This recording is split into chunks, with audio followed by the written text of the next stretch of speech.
Hi, it's me again with Corel Tips and Tricks. Somebody sent me a file, and they're evidently going to engrave it because they've digitized it and looks pretty good. But they want to change the truck number to 225. So I would change the truck number before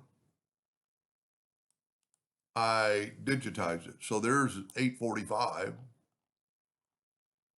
Here is 225. Now, I could do a little bit, he can do a little bit better job. But anyway, this is how I would do it. So I would do this before I digitize it.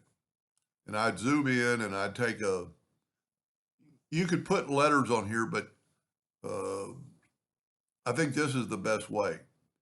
I'm going to take a 3-point curve line and I'm going to go from right there to right there. I'm going to get that curve and we can adjust that later. 3-point curve line, get that curve. Now I'm going to take a 2-point line and I'm going to go from that node all the way down. I'm going to change this entire streak of red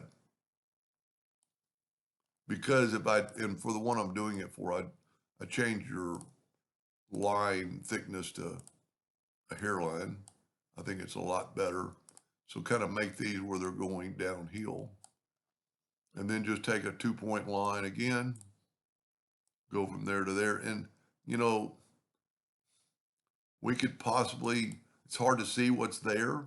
You could actually use maybe your freehand tool set on 100 and just kind of freehand that. Now I'm going to go back and just make sure you're on the nodes when you draw. So I'm going to go back to a 2-point line.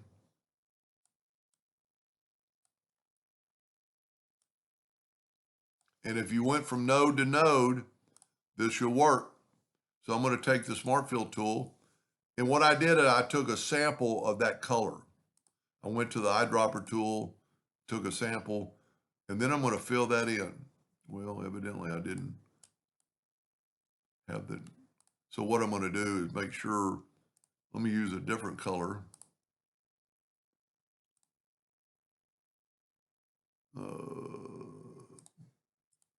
Yeah, I had it all. So then I'm just going to go back to the eyedropper and take a picture of that sample and look at that. Now we need to make sure we take away the lines.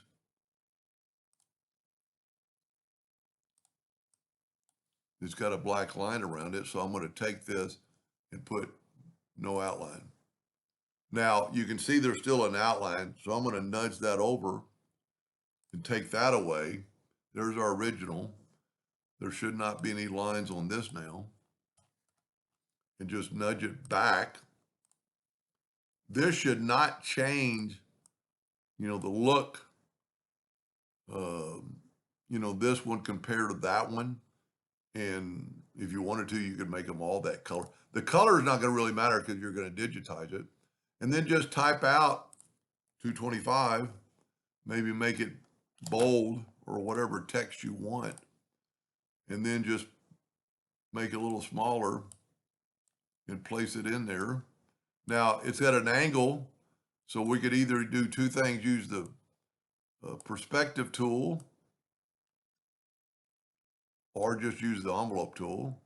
I'm going to grab an envelope. I'm going to take away those two nodes,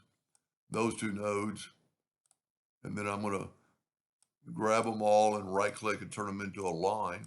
And then I could just add a little perspective to that number, kind of make it stand out. Might be a little bit too close to the edge right there. Kind of make it follow along with that. And I shouldn't say I guarantee it. I would almost guarantee that when you digitize that, it's going to look like that, but actually sharper. I think the number is going to be sharper. The only other thing I would suggest would be to take out that other truck. And you could do the same thing. And since we're here, let's just do it real quick. Take a 2-point line. Let me zoom in here. Well, if we take it out, then the sky is going to be gone. Um, and I don't know if that'll work. That'd be a little bit, and see, we got a little bit of shadowing right there, but I think when you digitize this, that little bit of stuff's not going to matter. And then just make sure you uh, group it together, Control G, and then run it through your digitizer program, whatever you have. I use Photograph. Some people do it inside Corel. And please let me know if that works and maybe send a picture of it. Anyway, I hope that helped him a little bit. Thank you for watching.